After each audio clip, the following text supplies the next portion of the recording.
All right, so the panel, the idea behind this part of it is we actually want to stimulate a discussion and have the conversation in the room about all of your perspectives on whether or not an inquiry is something that would be good and whether that is something that we should be trying hard to pursue. So in order to set the stage for that discussion, we're going to have the panelists sort of kick things off and sort of offer some of their takes, some of their reaction to what was shared here today, and then hopefully that will allow you maybe to focus your thoughts, and then if you want to ask questions or offer your own perspective and give comments, then that would be really great. So we'll start by sort of checking in with everybody here on the panel, and then if anyone here has something that they would like to say or a question that they'd like to ask, then we'll get to that. So very quickly, I'd like to introduce 4 people that I hold in very high regard and people that are very prominent members of our local Indigenous community. So to my immediate right, we have Treaty Commissioner James Wilson. He's the Treaty Commissioner of the Treaty Relations Commission of Manitoba. He has a Master's of Education degree, and he's also a veteran of the United States Army Special Operations Division. To his right is a real doctor, Dr. Niigaan Sinclair of the University of Manitoba. He's not a real doctor, but he's more of a real doctor than me, so he's got a leg up on me there.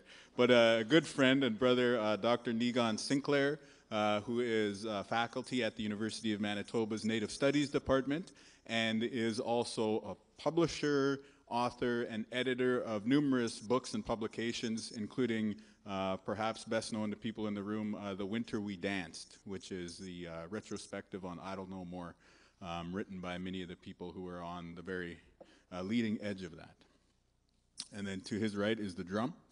And then to the drum's right is Lorena Fontaine, who is a faculty member here at the University of Winnipeg's Indigenous Studies faculty, and she has a few academic interests which I think are particularly relevant and germane to today's conversation.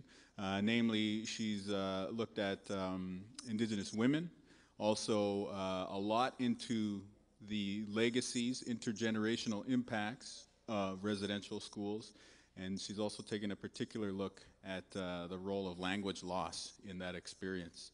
So, Lorena.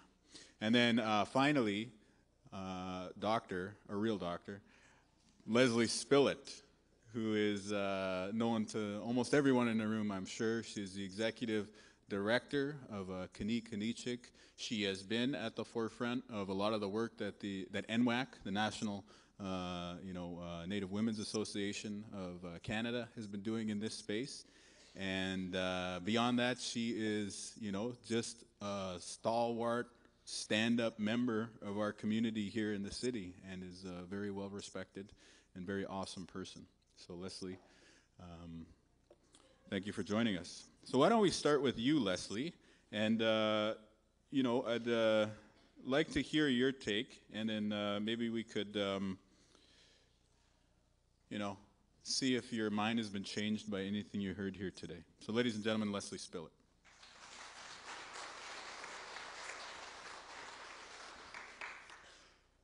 Okay, so first of all, wache to all of you today.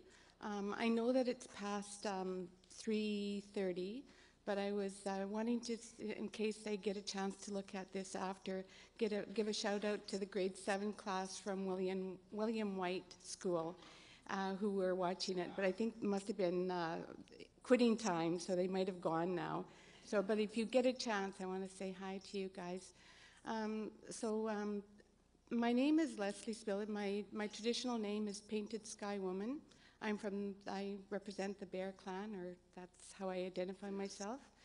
I also wanted to say that when we were introducing the families, the family of Julia Hunter, they came in late, and I also wanted just to acknowledge Cindy Head and her family, and of course all the families of people that have been impacted, Willie, and all of you guys that are here. just to know that you're not alone. That's, I think, one of the most important things to let people know is that they don't stand alone. Now, I just want to start back a little ways, tell a little story about the missing and murdered Indigenous women. I think that it's been going on since the very beginning of colonization, that it's kind of probably ebbed and flowed throughout that journey.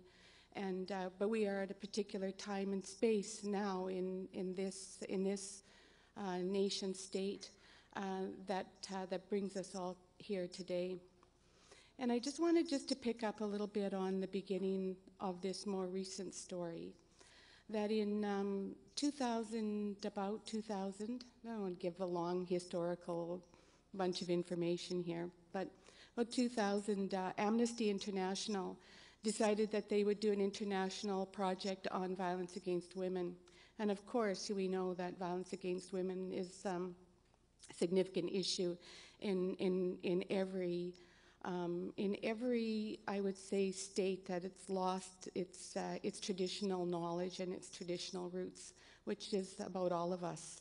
So in countries like Africa, in countries like Asia, and certainly in this country, we have profound violence against women in general and Indigenous women in particular. And in 2000, they started this international campaign, and at that time, Terry Brown was the president of the Native Women's Association of Canada. Today, Terry is the chief from her community, Tahltan, in northern British Columbia. But she went to the Canadian office and said, hey, guys, you can't do an international study without really looking at what's going on here, because her sister was beaten beyond recognition and left for dead on the streets of, I think it was Prince George, British Columbia. And no, it was a homicide, but there was never any charges against the person that murdered her sister. And so it kind of started, I was also sitting as the Manitoba representative of an organization called Mother Red Nations Women's Council at the time. And she led this really, she was in this current era, she was one of the women that led they started raising the issues of murdered and missing Indigenous women. And a couple of years later, Amnesty International had finished their report, and Mother Red Nations was working on the ground in Winnipeg. March 8th, for those of you that know, is International Women's Day. And we decided at that time, Mother Red Nations, a few of us, to have a press conference to bring some information, because it was not on the radar screen at that time here in Manitoba. Yeah, we had gone through the experience some 25, 30 years before of Helen Betty Osborne, but it didn't seem to be a reoccurring, although there were many, many women between Helen Betty Osborne and probably the most recent publicly known woman that was murdered is Lorena Fontaine. Many women in that, countless women. We don't have all their names. We haven't yet done that complete piece of research. So at that time, we thought we had some good news to share with Manitobans. Well, not good news, but raising this issue, because that summer before, a young non-Indigenous woman, a white woman, went missing from a shopping mall just south of us in the United States. I remember her name. People might remember her name. Her name was Drew Sojan. And at that time, there was a response from the community, the National Guard, the police, the community, all the policing agencies got together and started looking for this young woman. And around the same time, a young woman went missing off the streets of Winnipeg. Her name was Felicia Solomon, and only her family went looking for her. No police, no community, no army, no nobody. And so we raised the issue of what's going on here, why it was absolutely appropriate, the response from our neighbors to the south, and why the differential response when it came to Indigenous women. That was a number of years ago. And the same thing happened when my little nephew's sister went missing, Jennifer Catchway.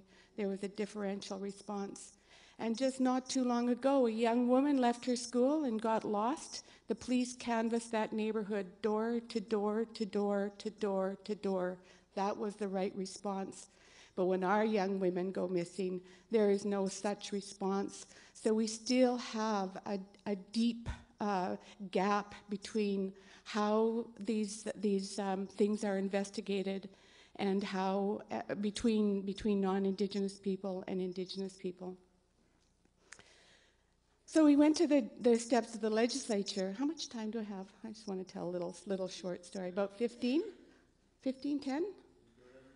Okay. Well, I don't want to bore you guys, but I just want to tell you this story because I think it's I think it's important, and I think it's significant, and there's a point for me to tell the story.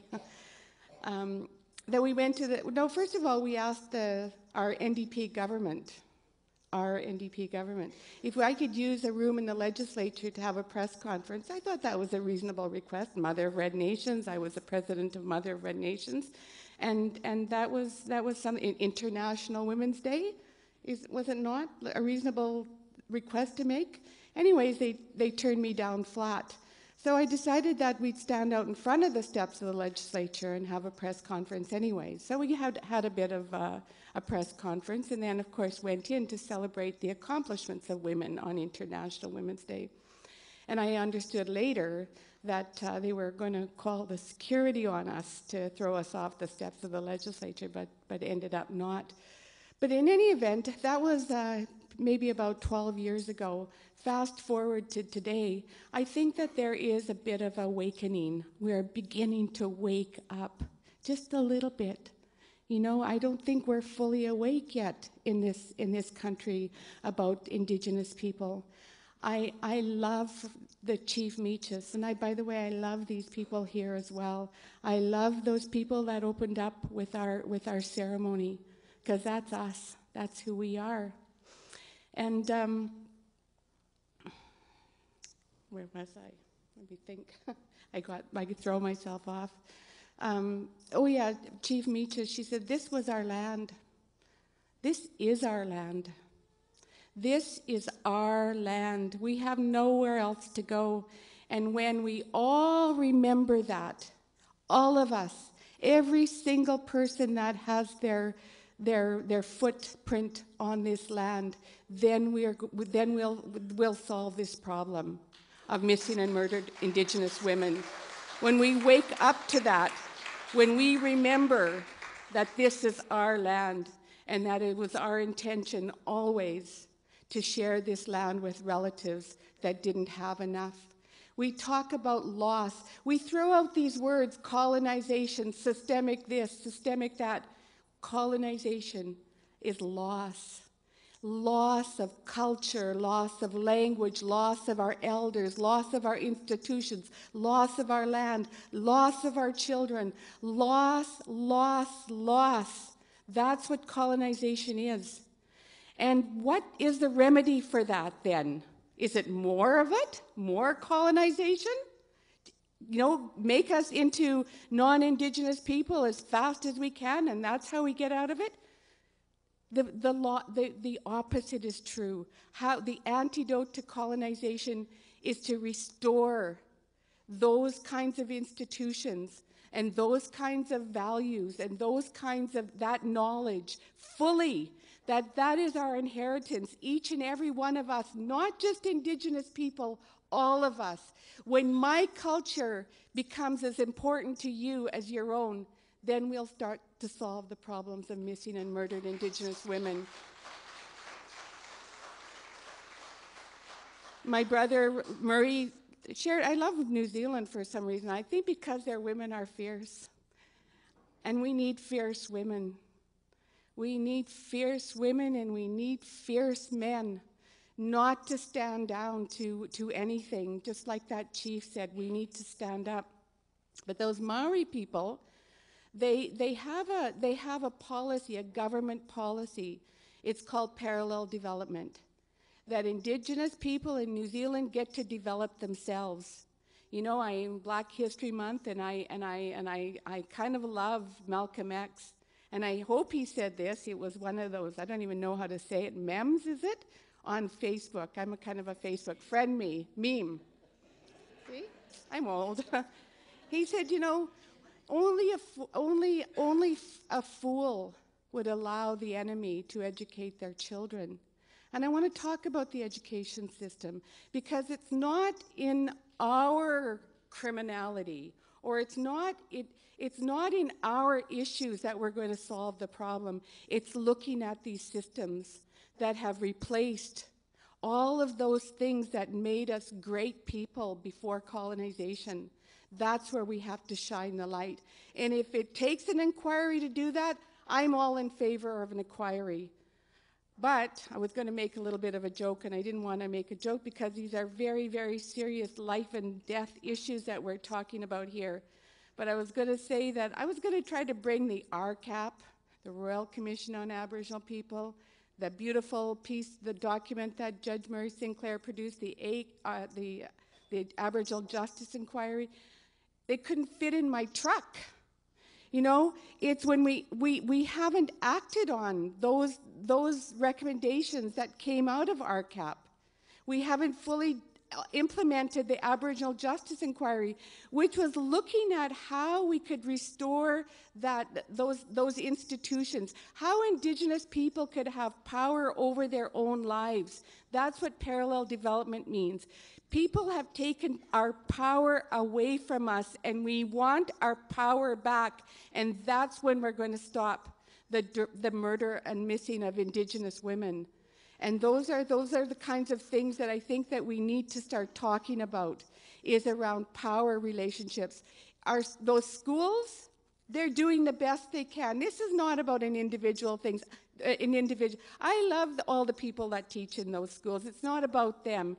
It's about those systems are not teaching our children in the way that we are made, that who we are is not being reflected in those schools. We have a system today where about 30% of Indigenous children are graduating from high school. That's a problem. And yet, you know, they don't look at themselves as a problem. They look at us as the problems. You know, somehow we're not quite there yet. Our people don't get it yet. We are smart, brilliant people. Those schools are not for us. We have a French education system.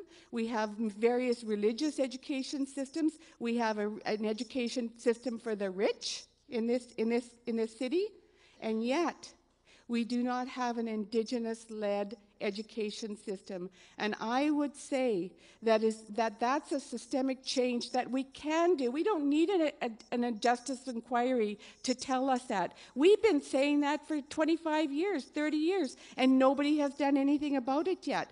We need leadership from our chiefs, from the academy. We need people to stand up, not just our chiefs, all of you, Mary, all of the people in this crowd, stand up and say that Indigenous people have to control our own lives. Do men lead the women's movement? No, of course not. You wouldn't even hear of that. You know, even nice men. Are they good allies? Absolutely. But it's in the power dynamics, it's in the power relationships, in the systems that need to change. And I get really passionate about it. You know, I get passionate about it because we're losing people, not just to murders, and our kids are killing themselves, for God's sakes. Our men are killing our women. Not just non-Indigenous men are killing our women. Our kids are committing suicide. We are in a crisis here, and we've been in a crisis for a very long time. And we got to stop. We got to start getting to the solutions, the answers. We know some of the answers. We can't wait any longer to make those fundamental changes, Not just in another example, you know, our culture is so important to our traditional knowledge. And I know that I could stand here and talk a little bit more deeply about it, but I just want to say, you know, I went to a sweat lodge a couple months ago. I go to sweat lodges whenever I can because I need it. Our children need it. And our Sundance chief said, you know, the young women and girls that come to our lodge, they don't go missing and murdered.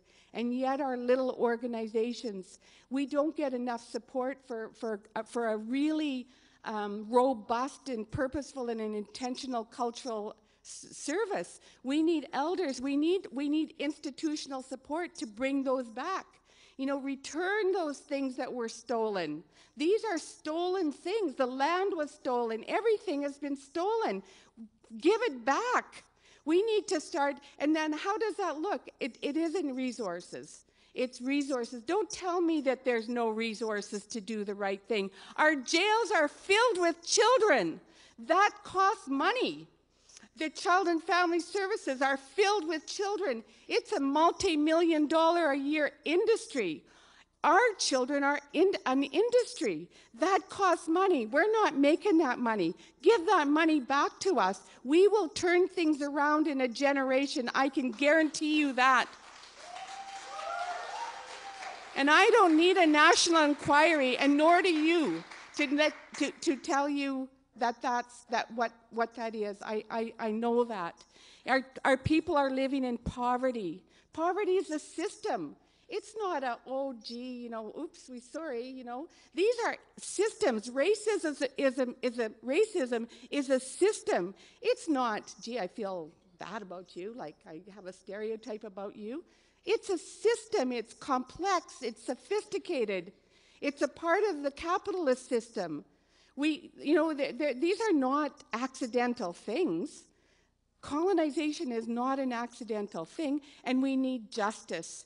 We need to hold these systems to account for the injustice that is continuing to be perpetrated here on this beautiful territory we all share now. And I want to just say thank you for listening, and I love you all. I really do believe that we have to start really loving each other, not pretending we do, but really loving each other. So miigwech, hi.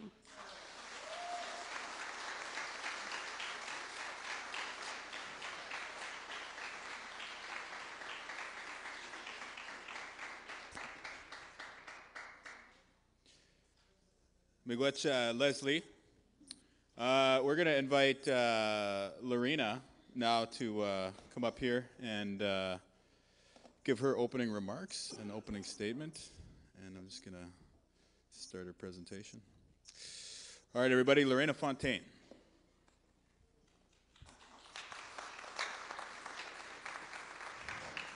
Abuju Niigaan Sinclair Niigaan Indudam.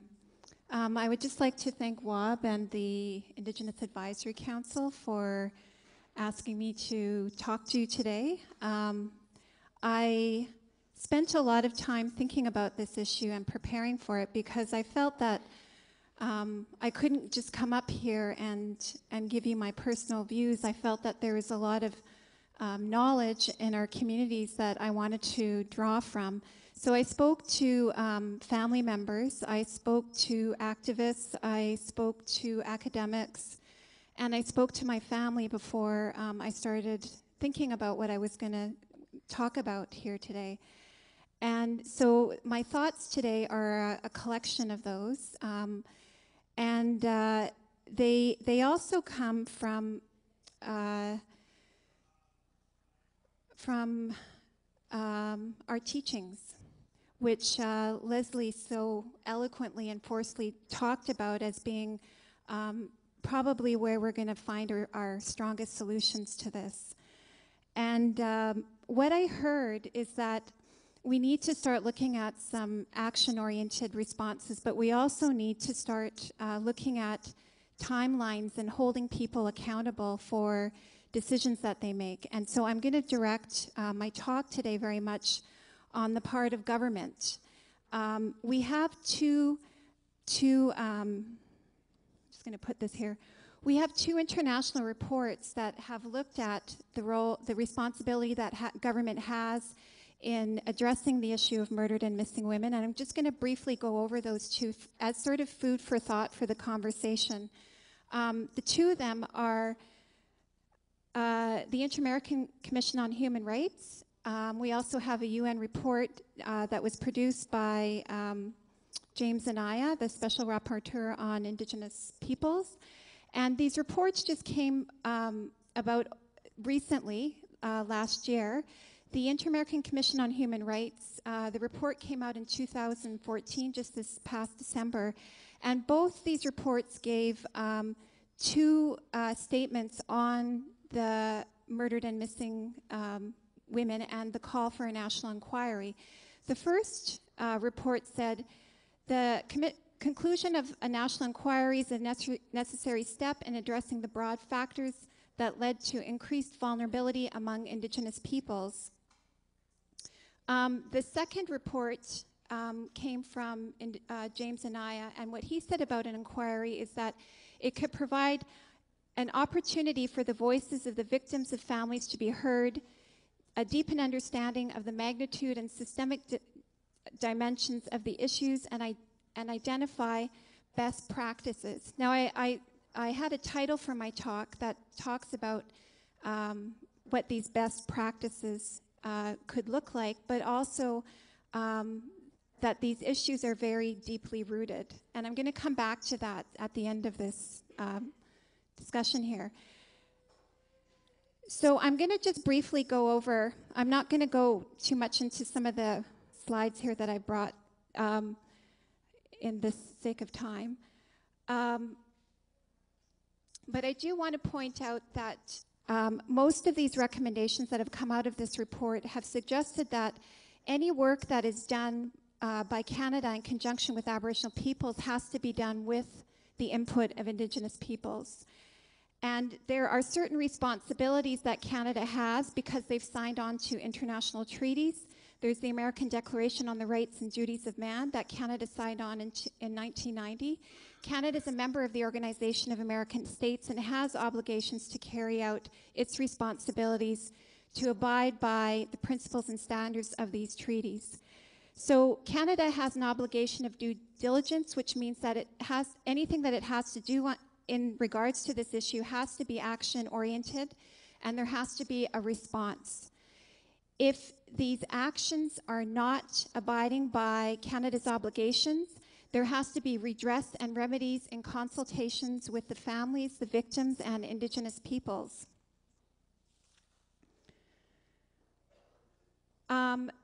Some of the standards and rights come from the treaties. I'm not going to go over them with you right now.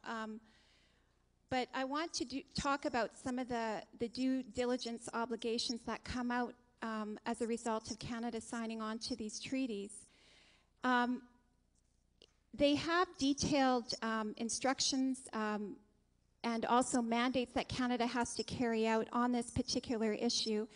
And these are some of them. So in order to act in response to abide by their due diligence, they have to respond to the family's needs.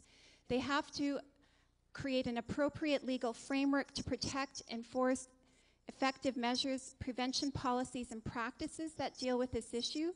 There has to be specific measures to address the social and economic disparities that affect Indigenous women.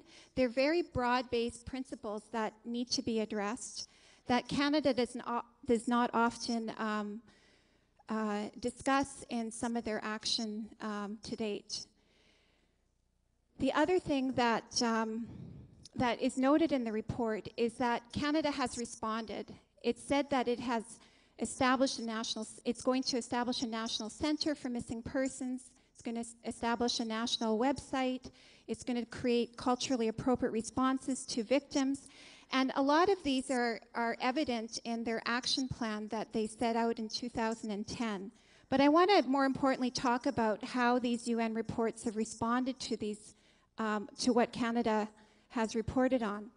And what the Inter-American Commission on Human Rights has said is that it is not sufficient, the response, unless the underlying factors of racial and gender discrimination that originate and exacerbate the violence are also comprehensively addressed. So what we're talking here about, some of the things that Leslie's talked about, the theft of land, the high rates of the child welfare rates, the legacy of the residential schools, these are really fundamental things that touch on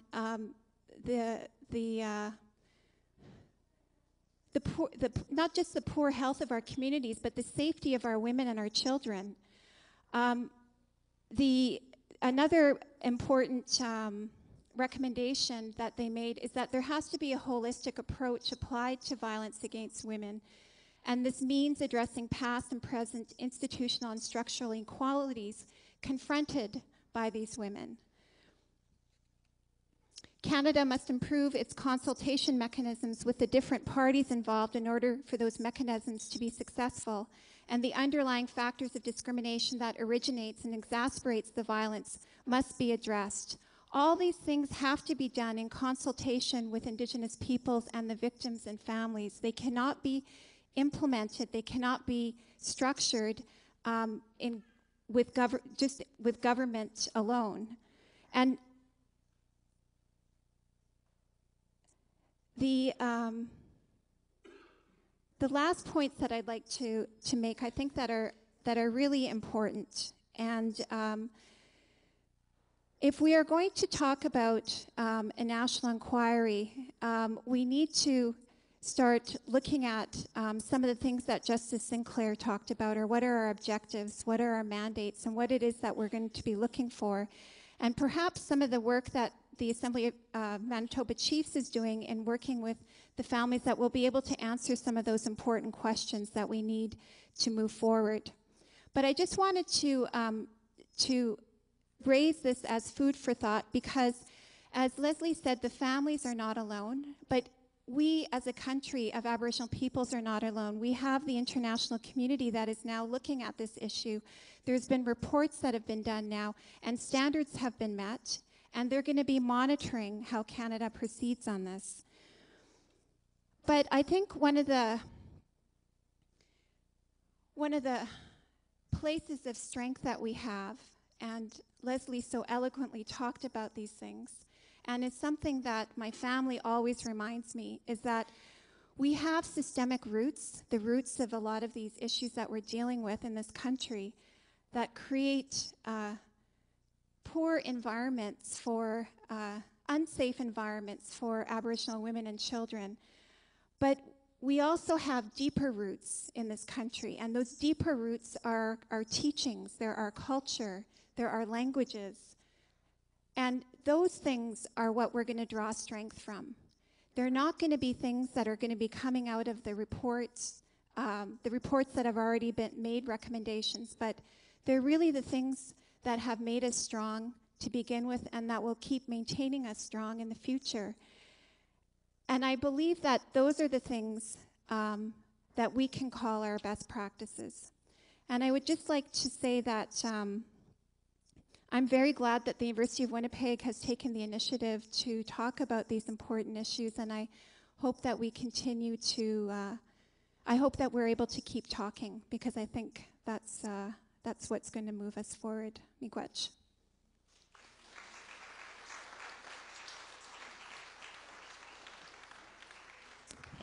Miigwech, Lorena, for the international perspective. And you know, I think if you look at the Chilcotin decision last year, the language in that, I would say, was informed by work at the international level. So paying attention to the international standards can often have a lot of impact here at home. So without further ado, we would like to get to Niigaan Sinclair presentation. I believe he's composed his in the form of a rap. And he's gonna, no, just kidding. No, but Niigaan is going to come up and share his perspective on the need for an inquiry.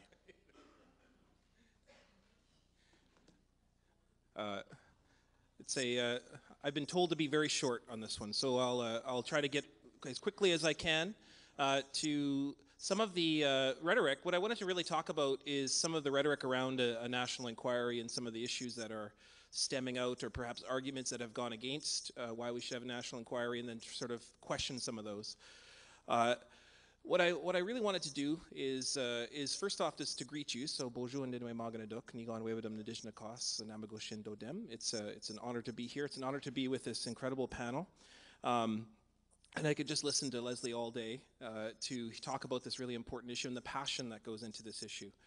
I want to talk a little bit about, Wab forcefully reminded me that the U of M did not start this initiative, and so I was reminded that a second ago, but I want to talk a little bit about the work that we're doing at the University of Manitoba, only because I think one of the major ways in which this thing has this issue has been brought up around a national inquiry has been around, and some of the arguments against a national inquiry has been in that the findings have already been out there, and that there's enough research out there to show already what the issue is. And I'd like to problematize that to say that I think that a national inquiry would give a much more broader view of the current issue as it stands, because I think there's a real problematic rhetoric around the role of Indigenous men in all of this. And I particularly, as somebody who teaches courses on Indigenous masculinity, and we just recently have done a lot of work in my department on the issue of Indigenous men and the issues that they face, and then the role Indigenous men have played within the issue of murder missing Indigenous women. Bernard Valcourt, the Minister of Indian Affairs, recently said that, quote, "If we're honest here, it's obvious that there's a lack of respect for women and girls on reserves. So you know, if the guys grow up believing that women have no rights, that's how they're treated." And that's one of the ways in which it's inferred that Aboriginal men are the problem. And then recently, there was an article written in the Winnipeg Free Press by former national chief candidate Joan Jack, who said that Aboriginal men kill Aboriginal women and girls, rape Aboriginal women and girls, beat Aboriginal women and girls, and no one is really talking about the moose in our living room.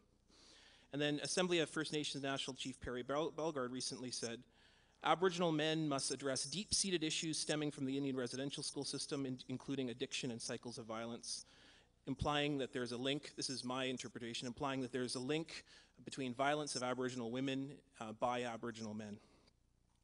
And so the real conclusion in all of that, and often the way in which this is all in the debate around a national inquiry, is that if Indigenous men address, acknowledge, affirm the physical and sexual harm they inflict on Indigenous women, then the level of violence against Indigenous women will disperse or remove in some way, or decrease anyways. And the conclusions is that that the violence against Indigenous women is gender-based, and so therefore there's enough research, particularly using the RCMP. It's often used to the RCMP study, is that Aboriginal men are really the issue here.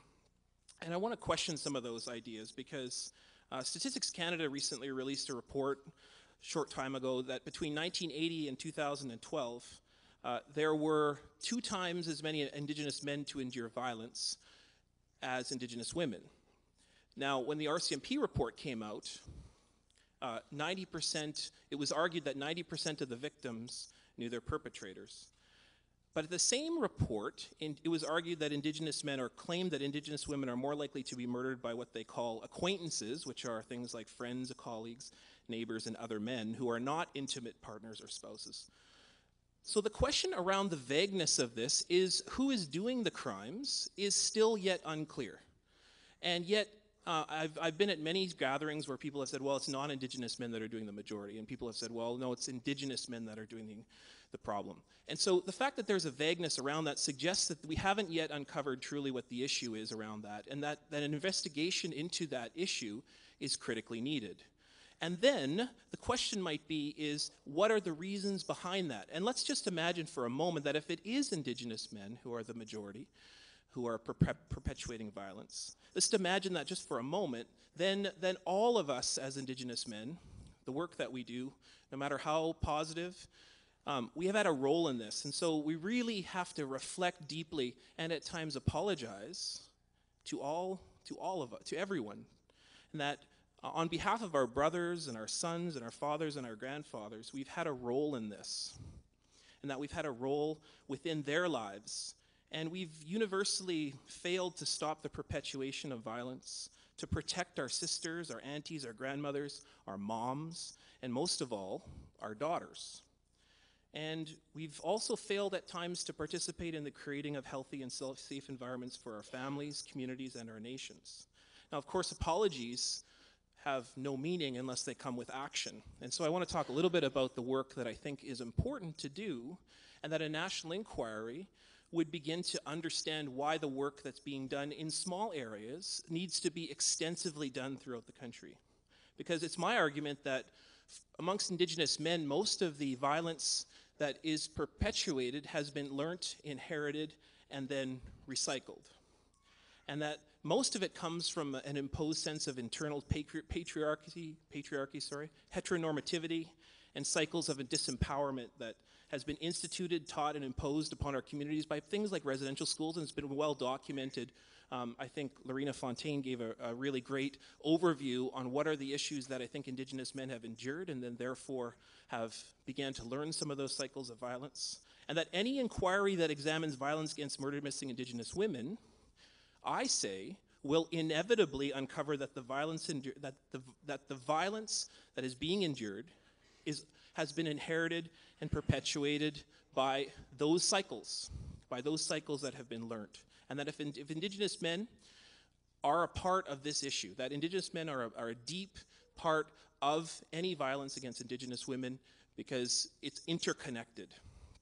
And that those things, any inquiry would uncover that. And that's an important, crucial part of what the inquiry. Now, I want to reflect about a minute here to talk about the work that we do at the University of Manitoba. And also the work that I do within my own life. I think education for me is the key.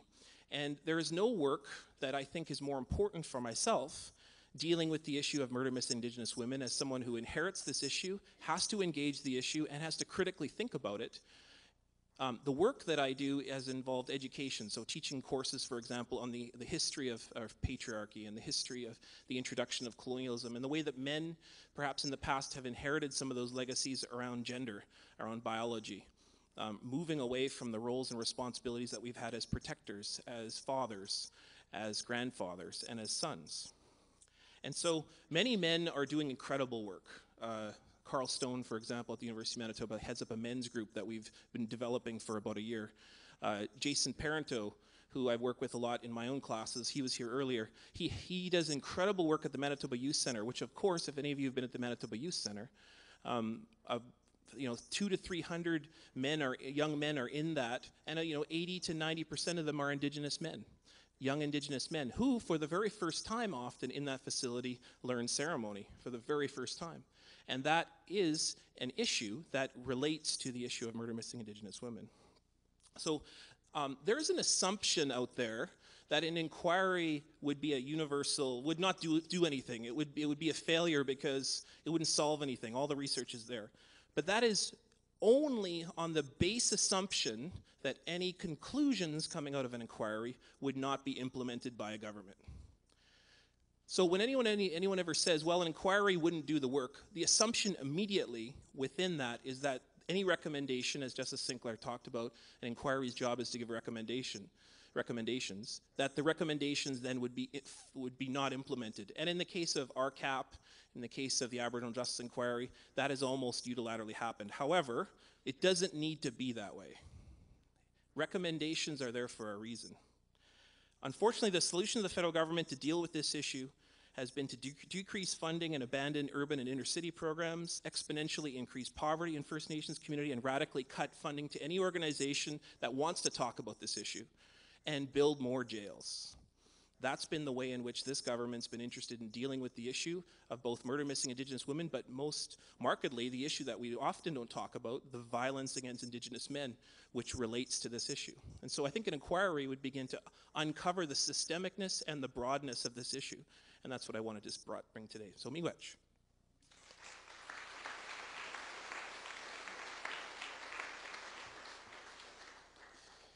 Well, miigwech for broadening out our discussion a little bit. The last panelist that we're going to invite up to speak is the Treaty Commissioner of Manitoba, Jamie Wilson, and he's going to add, I think, a couple more important dimensions to what we've been talking about here in the exploration of the topic. So, Jamie, please.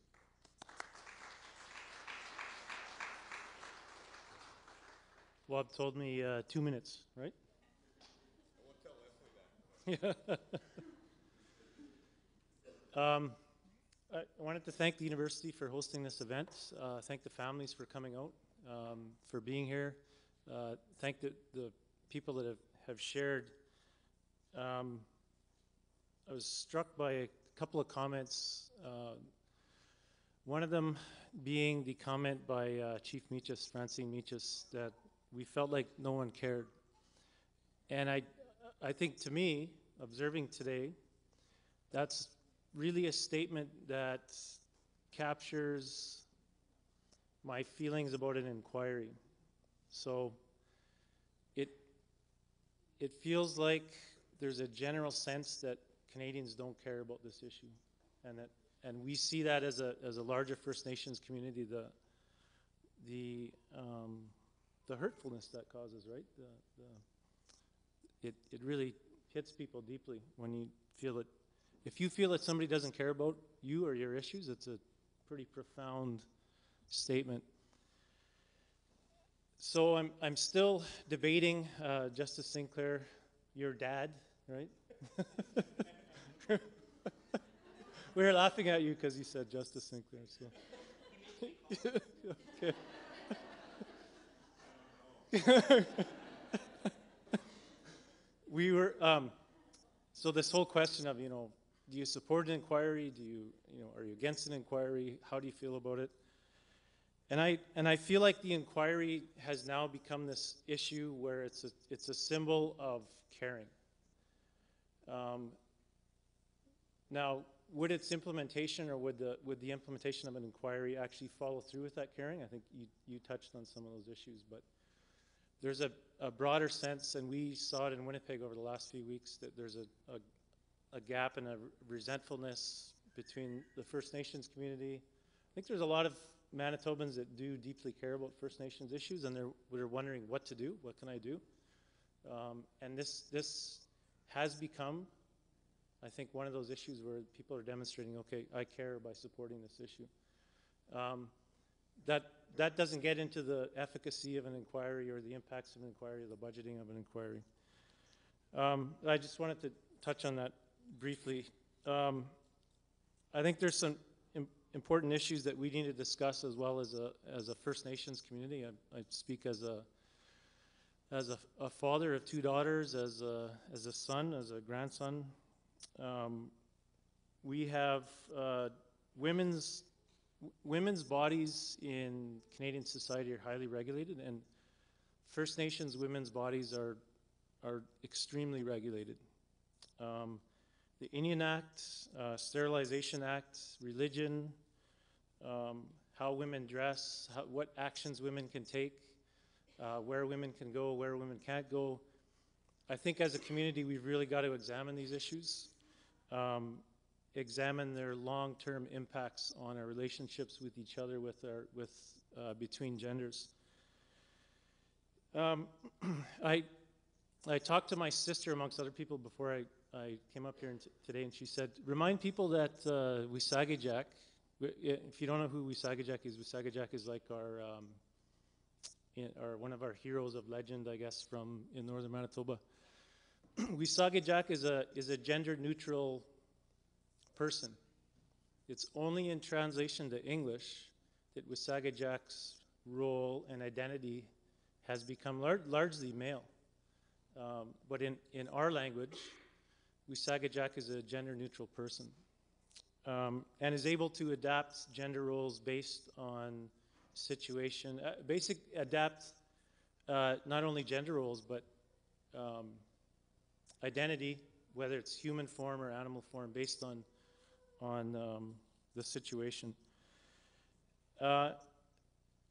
One last thing I wanted to touch on, I really was encouraged by the Assembly of Manitoba Chiefs' approach to put families first. And that's actually a protocol that I would like to see the University of Winnipeg adopt at some point, that any dialogue or any issue that's surrounding this, that we're putting the families first, and it's the families that are leading the really leading the dialogue, leading the discourse, and leading some of the recommendations that come out of it. So that's my quick opening comments. Went over 2 minutes there.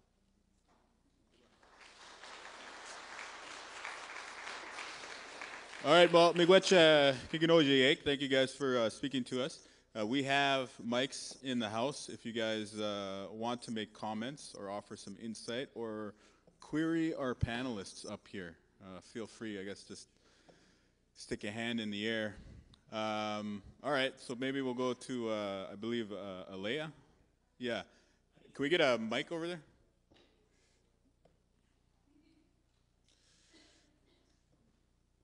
And for the webcast audience, I'll just summarize the question. Okay. Hello. Okay, I'm a family member directly affected from the issue. My cousin was murdered in my home community in Sandy Bay.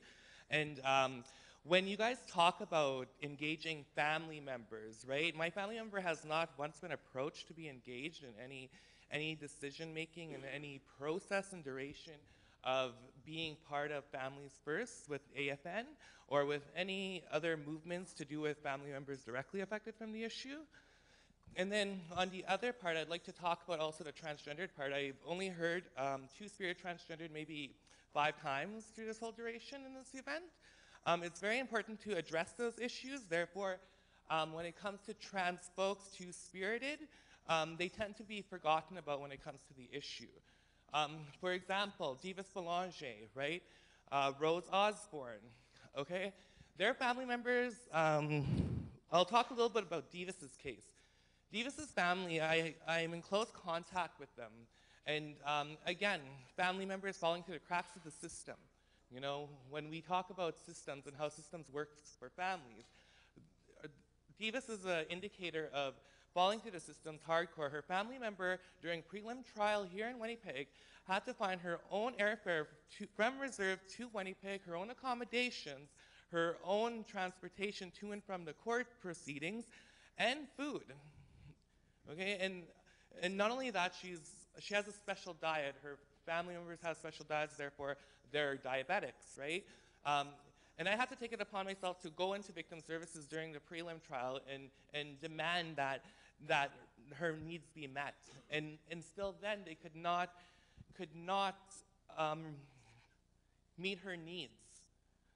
So I took it upon myself to start addressing the issue and start contacting people in the legislative building for her needs to be met. This time around, it is going on 11 years, and there is still no justice served for Divas's case. There is a guy who murdered her and who is charged and who is walking freely as I speak. And with her case alone speaks volumes. 11 years, okay? It's gonna be 11 years to the date when her trial starts in October. Divas went missing in 2004 of September. And that alone speaks volumes. And also when it comes to Families First, people in northern communities need to start being addressed. In my community alone, I ignited that spark in addressing the needs that women facing violence needs to be addressed. Therefore, there's women in my community that were murdered prior to my cousin and were hushed, and not only hushed, but were not talked about. It was not addressed. But how my cousin died, she died violently.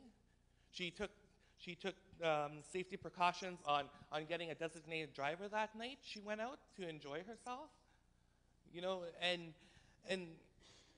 with her case also, when you talk about a national inquiry, okay, as a family member directly affected from this issue, you know, during my cousin Roberta's trial, or not even, it wasn't even a trial to begin with, okay, it was not a trial.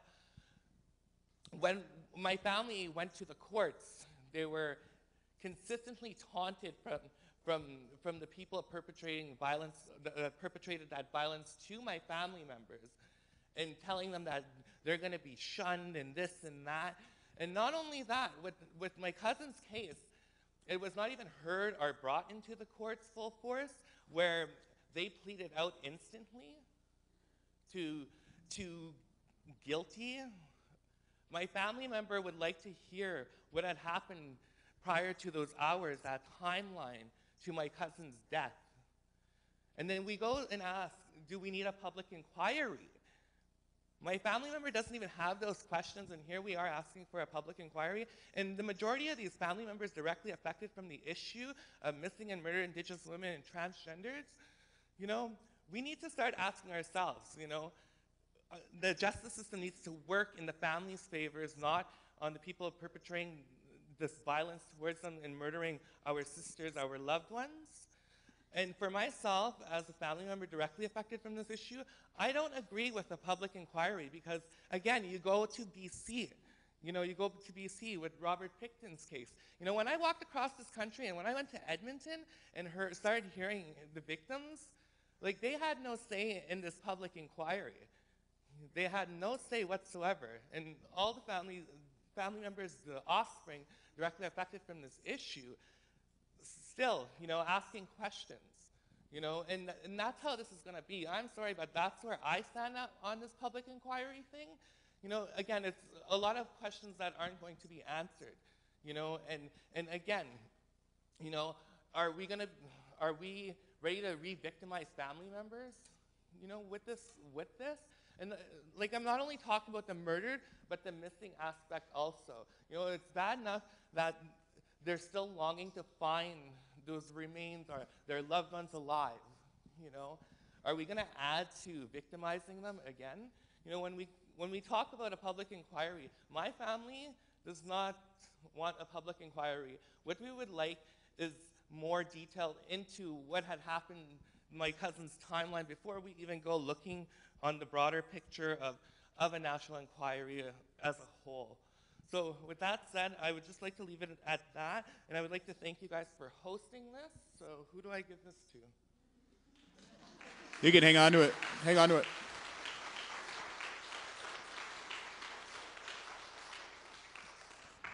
All right, so just for the webcast audience, there's a comment about the lack of involvement with families who have missing and murdered relatives.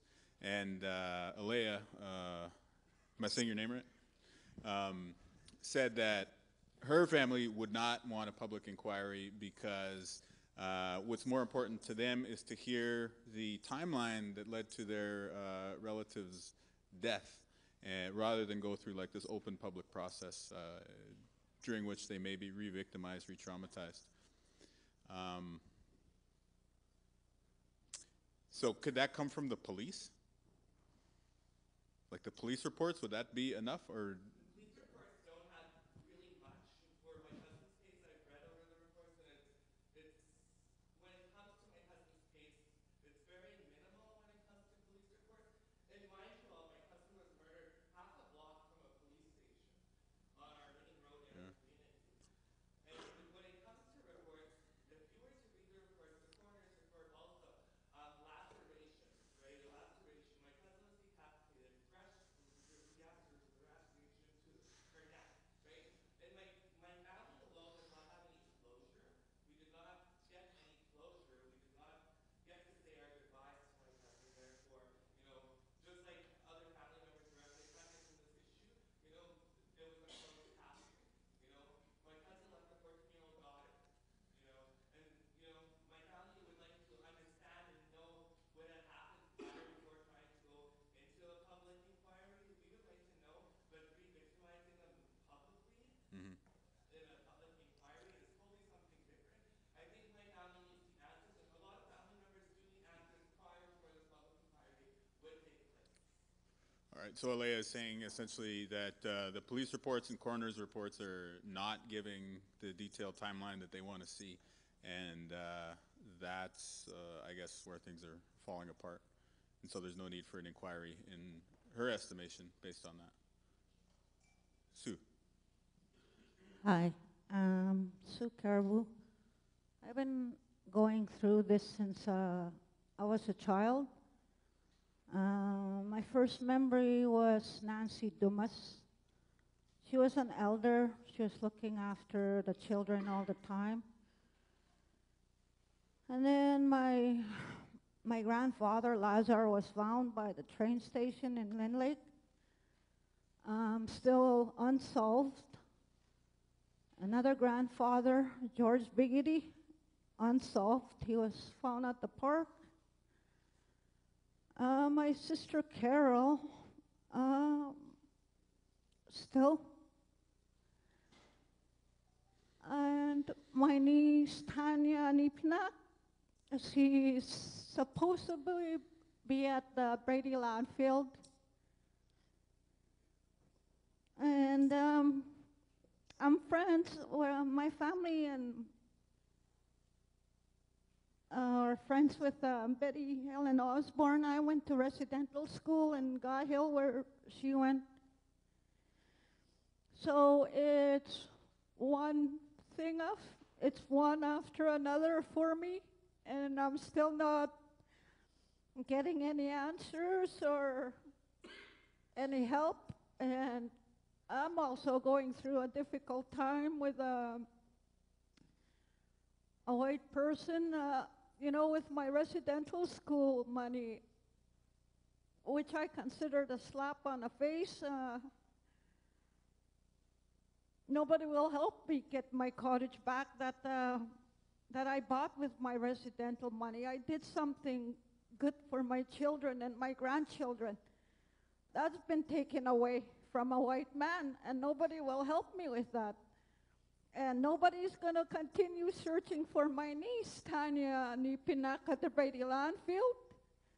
And the cold case files with my grandfathers is still very cold, and we're not getting anywhere. And my family has kept quiet for a long time. No closures for our family members. They're afraid to speak. I was afraid for my life to speak, but enough is enough. I still have no closure for a lot of my family members. And I would like the Brady landfill to continue to search for my niece, Tanya Nipinak. About the inquiry, first of all, they should solve the murders, and they should find our missing women and our murdered. And I don't think an inquiry should, I'm not agreeing with it right now. I'd rather have that money spent to be looking for our missing women, so our families that still have a loved one missing can have a closure. And our leaders, our men, should stand up and lead and start searching and protecting our women. And never mind going to conferences and hotels and meals paid for their own comfort. And when they get back home, they got nothing for us anyways.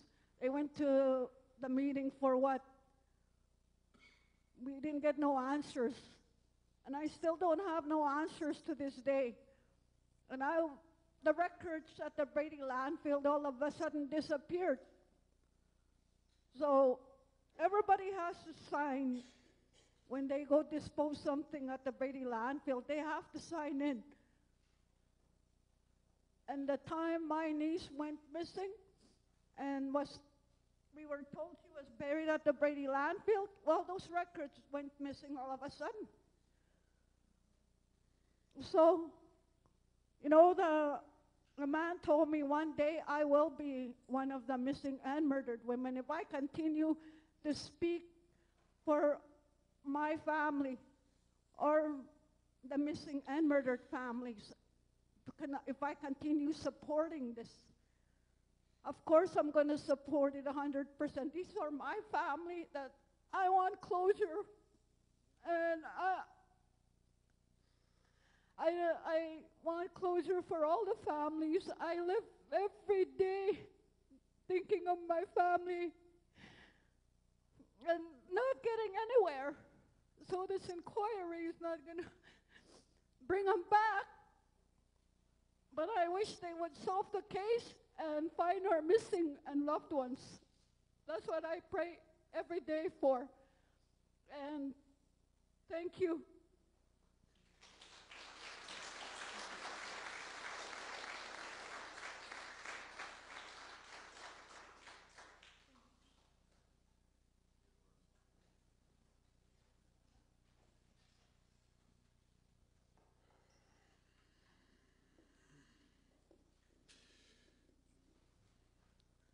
All right, you had a comment you wanted to make? Yes, simple question. I know Romeo Shaginash was here in Manitoba and to talk about the Indigenous rights of the Indigenous Act.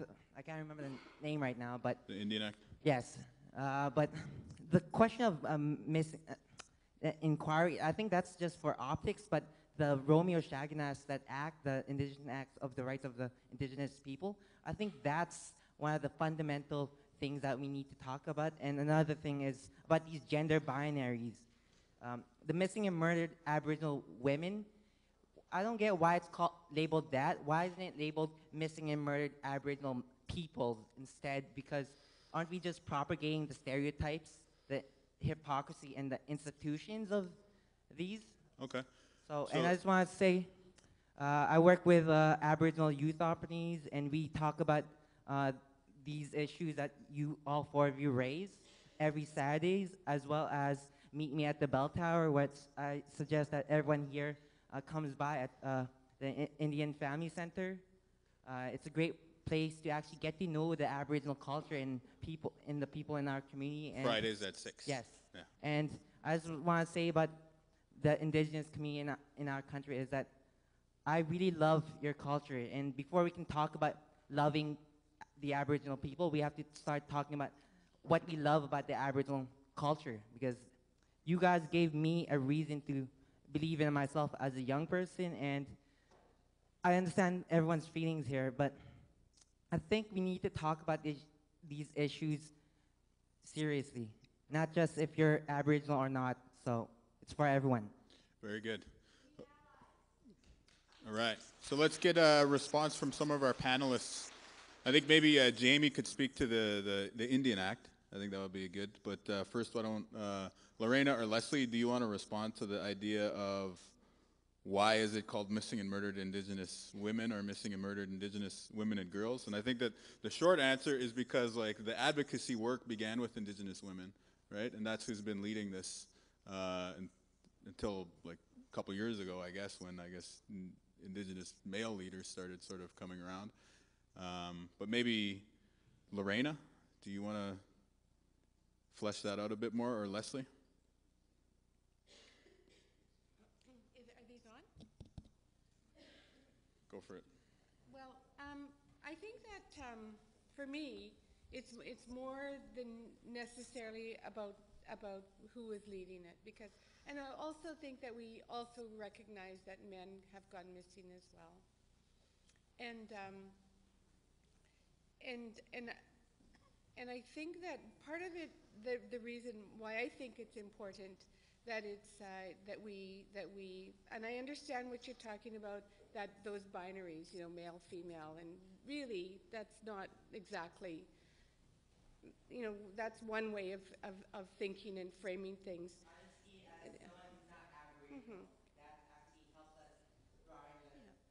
But if you look at violence against women in general in this society, and you understand that gender discrimination is a part of a system, and then how that, and you know, they call it the intersectionality then of class, gender, race, sometimes sexuality, and how that plays itself out.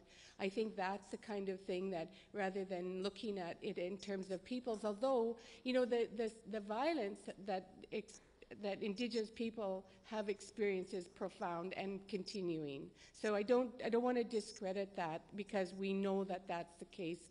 But I think that for women, we want to look at that, how that looks like for Indigenous women in particular, and then of course you know, we know that women have, you know, I think that women Andrea Smith, who is one of our colleagues, academic colleagues, she talked about, you know, that the role, I think this is what I can quote her as saying, the role of Indigenous women is to absorb the violence of the colonial project.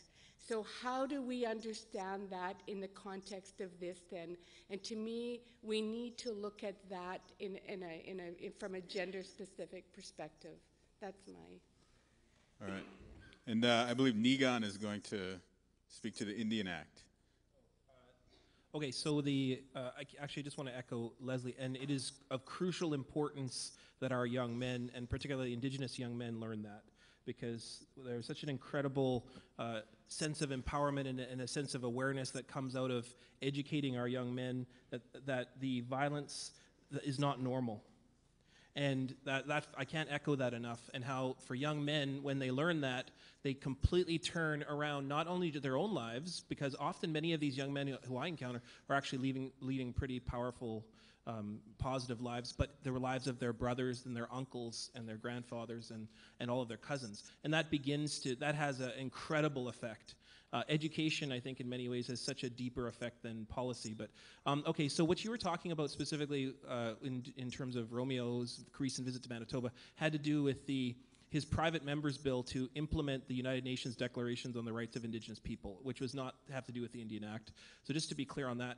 But I think that Lorena's presentation, a very excellent presentation on the obligations that Canada has already signed upon as a part of these international agreements, has already been ignored, but also Canada has all of this work that it has already agreed to do, and the United Nations Declaration on the Rights of Indigenous People is yet another one. But I think I was very persuaded by, I can't remember the name, the Rights of the Man, from 1958. I mean, Canada's been signed upon an agreement now for 60 years, or coming on to 60 years, and as a result has sort of unilaterally ignored these obligations that have to do specifically with equality, but also the respect of Indigenous peoples, and of course, most markedly, Indigenous women.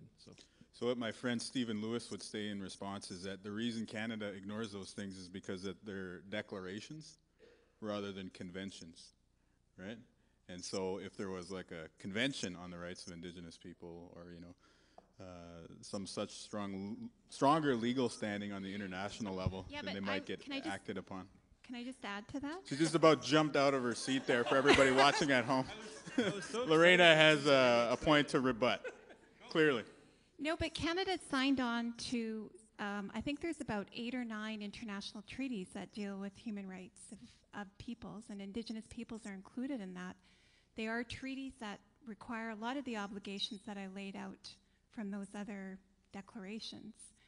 And a lot of it has to do with making sure that Indigenous people have input in these actions. They're implemented, and that there's monitoring on whether they're actually being effective. There are treaty obligations, and the UN Rapporteur on Indigenous Peoples stated that in his report, that there are these other treaties, and also the Inter-American Commission on Human Rights have also pointed to these other international treaties. So I just wanted to say that. Okay. And what Noah Feldman would say to that. Cyril, I think you had a point. Who's got the mic? Oh, sorry, Will, were you going to say something? Yeah? Okay, well, we'll make sure to come back to you, okay? Is this on? Okay. I was just listening to the statements that we don't need an inquiry. And it raised the question for me is, why did the original call for an inquiry arise? And it arises because the everyday actions that need to take place, whether in courts or police or in community, are not taking place in order to provide safety for women, for Aboriginal women. I attended a lecture recently by a woman who's a voice coach. She's a lifetime in the theater. And she said that art, the purpose of art, is to shock the mind, to change the mind, to build community. If we have a national inquiry, it ought to be held in such a way that it will shock the Canadian mind. It'll change that mind, and we can build community.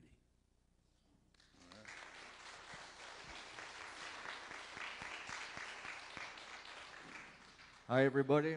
My name is Willie Starr.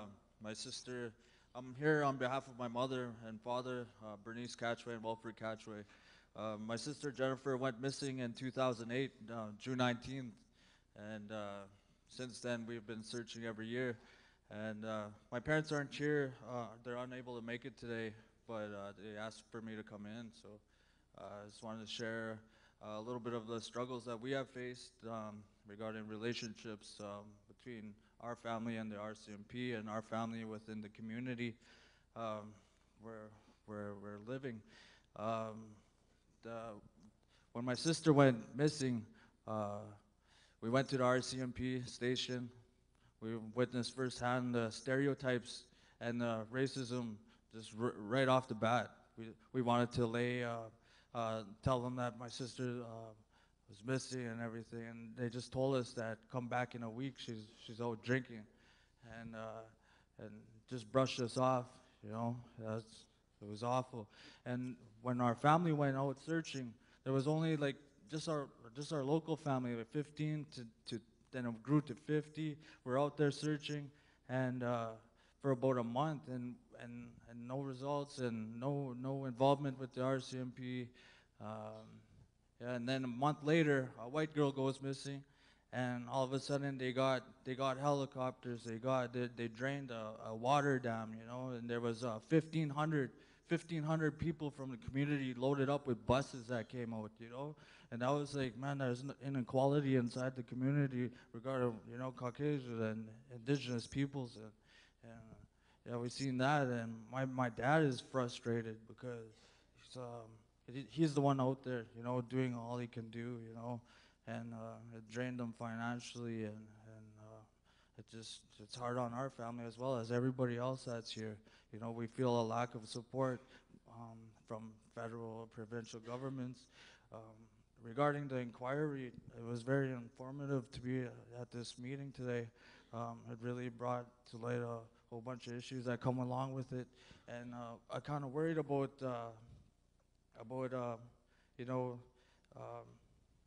like if charges were laid, it would prolong that, and that's what I'm kind of worried about. But regarding with the police too, we give the police information, but we don't get information back, and that's another problem my parents are frustrated with. What are they doing with the information, and what are they following up on? And yeah, it just seems like nothing. We're getting no results. I don't know what's being done, and I look around and people are expressing those same feelings. Yeah, man. So, and what else do I want to talk about? Yeah, and I have 2 daughters myself, and I'm worried about their future too, right? So as a father myself, I want to be that example in my home and build a family structure, you know what I mean, that's healthy, and build that environment and that relationship with my own children, and that way others too can see that, you know, that we can make a change and our people can be strong. We are strong, you know, we just need that, we need to break that cycle. And it wasn't until a couple of years ago that I started thinking this way, you know, like I got to do something for myself. So I got accepted into the school here, you know what I mean? And already with that, I've already seen some of my friends, they want to go to school now, you know, we need to break that cycle. And I got an RCMP and Indigenous friend here that's here. You can start to break that cycle, right, inside the RCMP, and you know, we all got to get involved. And I'm for the inquiry, and in some way there would be a benefit that other Canadians would see what's really going on. You know what I mean? We need the help of Canadians in general right across the country. We all need to be involved. It can't just be us. And for us Indigenous people, we do know our problems, or what the problems being imposed on us. We do know, but you know what I mean? The inquiry would only tell us what we already know. So I am kind of like, you know, shaky about that, because there should be programs, like she said, culture at school, and you know what I mean, be placed back. The power needs to get back to us. We need to get the power back, you know what I mean? So we could be strong as a people together. And with that, I just want to thank you for your time. Everybody that's involved, we need to keep pushing this forward, and that we could all better be better for each other. Thank you very much. Very good. Right on, man.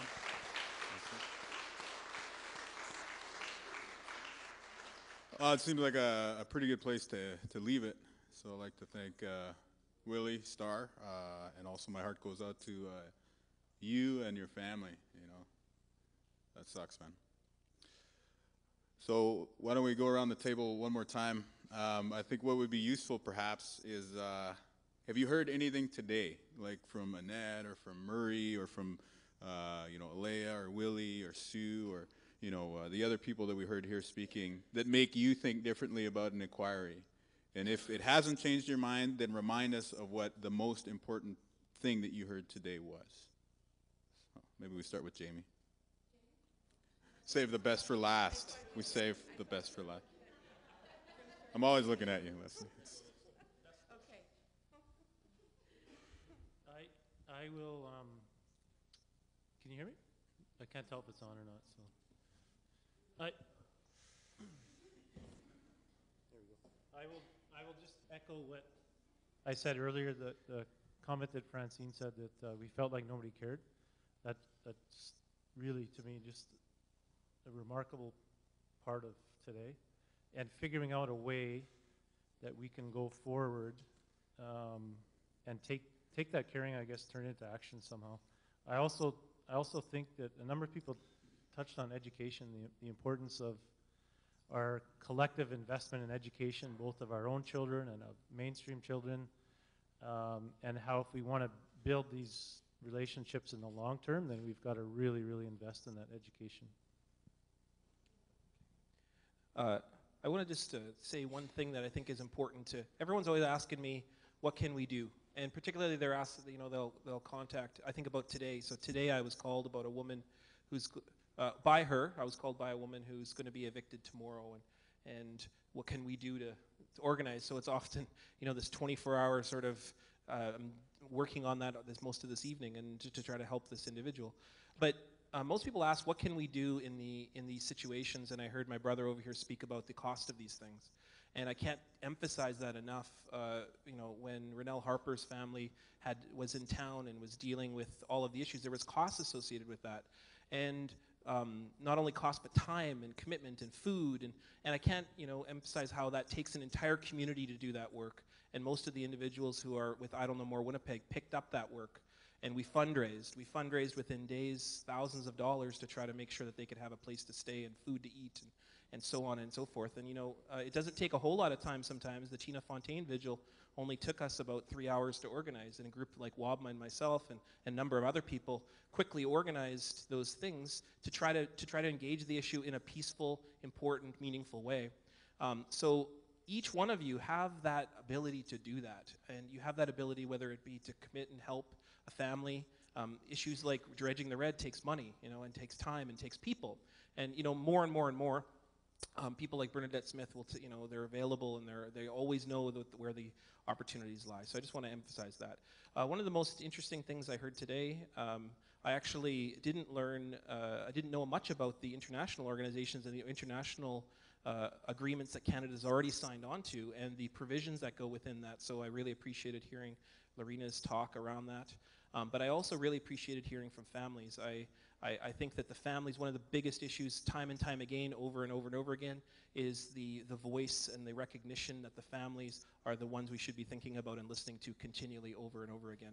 It is the families that need to give us the direction, and it is particularly the women in those families who are impacted so deeply and face this issue on a daily basis. So for me as a man, that's always what I'm interested in hearing from, and I'm most profoundly moved by. Miigwech.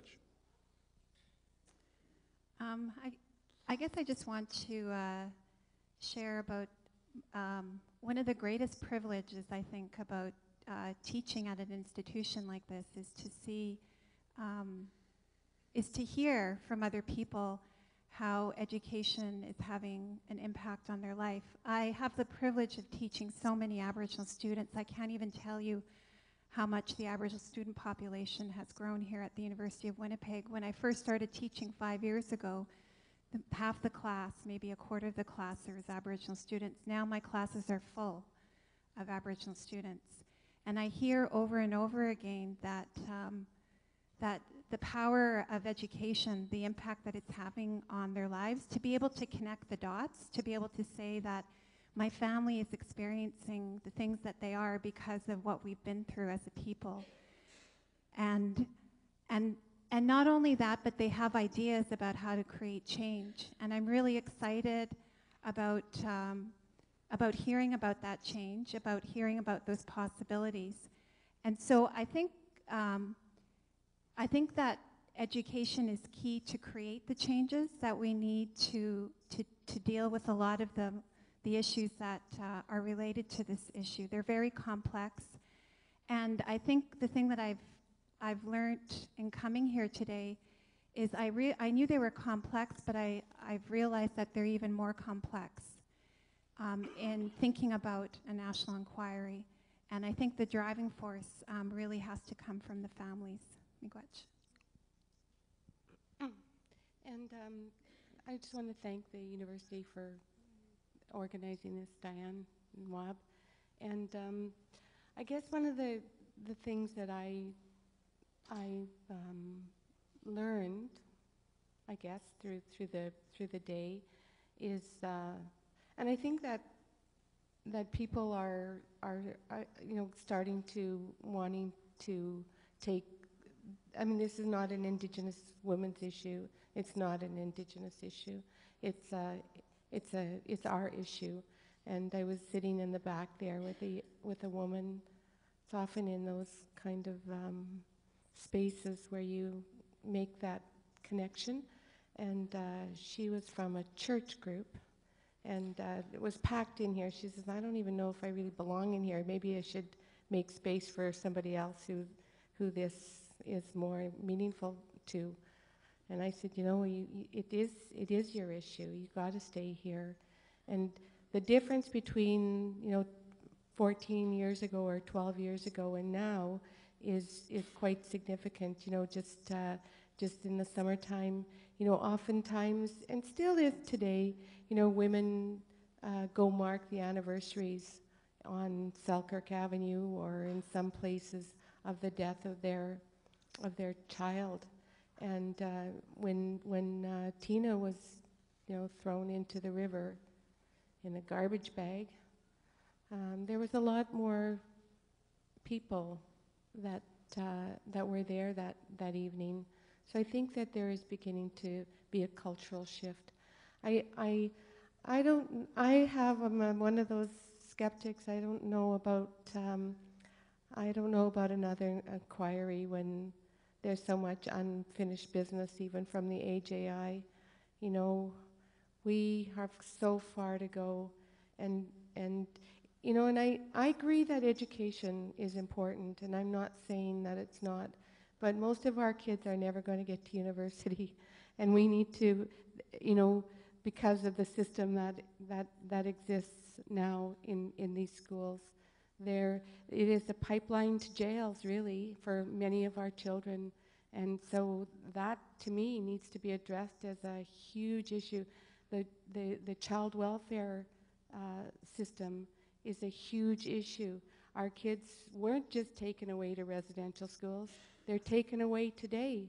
And it's creating a whole other generation of this cycle. Just perpetuates itself and perpetuates itself.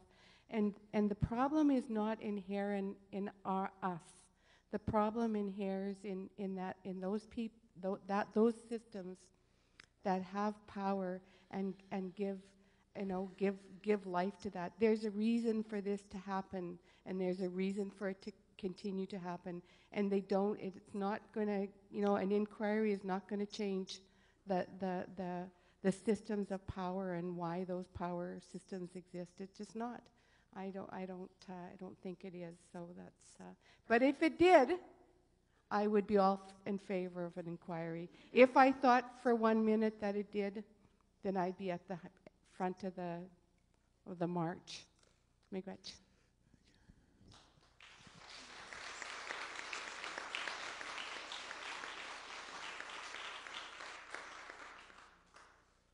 But I don't think they can do that, eh, Murray? Or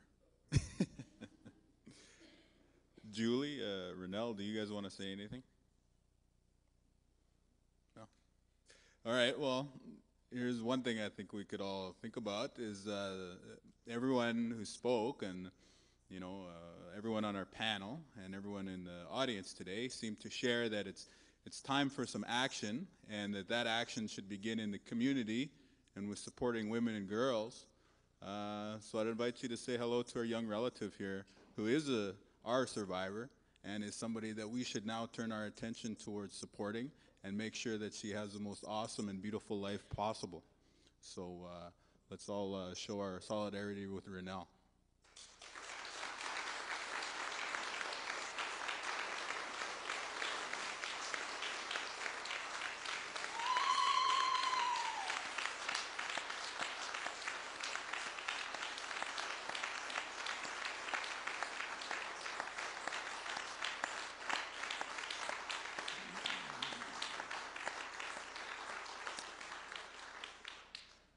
And I do mean more than just a round of applause. Like, if you want to buy her something nice or help her go to school or do all those things for her, go ahead. Go talk to her and help her out in that way. We can do those things. So I'm going to invite Ndotem back up here, Freeman, and we're going to do a traveling song, and then Diane is going to offer our closing remarks. So please just bear with us for another 5 minutes or so, and we'll do that. And of course, I'd be remiss if I didn't also tell the family members who spoke to us that we stand with you in the same way, and we want to help you in that same way that we just showed the Harpers here. And so if we can support you, let us know.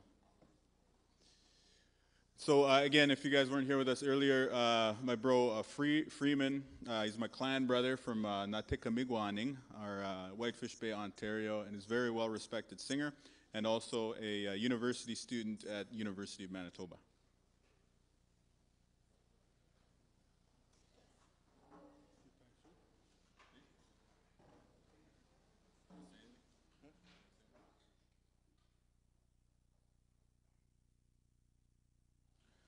Abuju, Makteganab, Disnakaz, Bashutu, Tem, no Kamegwaning, and Dunji. I just wanted to say that I'm very honored to have been asked to come sing here, to have been a part of this day. I didn't know nothing about it until my brother Wab asked me to come. And if anybody was here this morning, you probably noticed that my shirt was tucked in, but after I was done singing, I kind of had a hard time catching my breath, and I'm not used to wearing tight clothing when I sing inside. But yeah, we're just gonna sing the traveling song and send you all home with good thoughts, and that your hearts aren't so heavy, all that. We got you.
All right, before we leave you guys, real quick.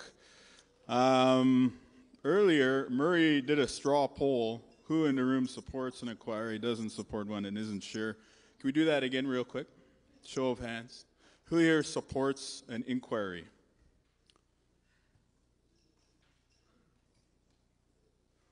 All right, and who doesn't support an inquiry, or who doesn't want one?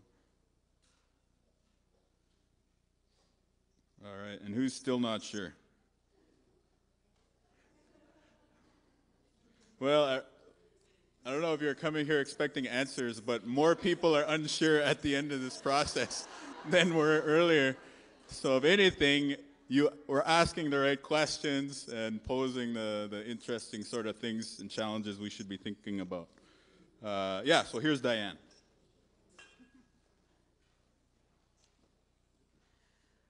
So not a lot left to say. I think lots has been shared. But again, just want to thank everybody for coming and just to acknowledge a lot of what we felt in the room today. So there was, I felt a lot of humor. I felt a lot of tears. I felt the frustration. I felt the courage and the strength, the inspiration and the hope. And so hopefully that you've come today and you've been touched a little with, through your mind or your heart or your spirit, and that there's lots of voices that need to be sounded on this issue, and we need to, as I think Lorena said, we need to keep this dialogue moving forward. So hopefully if this is the first time you've attended such an event, you will attend more. And for those of you that have been at this for a long, long time, stay strong. There's more and more voices getting around this, and people aren't standing alone. I know sometimes it feels like you're not being heard, but it's starting to pick up momentum, and we just need to keep pushing it forward. So again, thank the university for, again, hosting this. I want to thank the Indigenous Advisory Circle for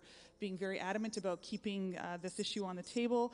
I really want to thank the families for coming today and for sharing with us and for being, just so honorable and so giving of your ideas.